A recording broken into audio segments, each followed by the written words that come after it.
ទេសភាពផ្លែអាណៃសែនស្រងលេទីសត្វរុំពី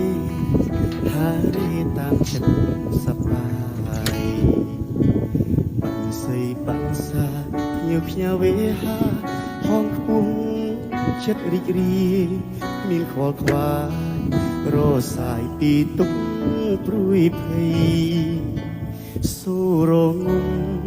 ប្រគុំតន្ត្រីធម្មជាតិក្លិនផ្កាជ្រាបពីងដល់ក្នុងដួងហារតីព្រៀបបានសំរងឆោមស្ររីឆ្លីកាព្រៃប្រណី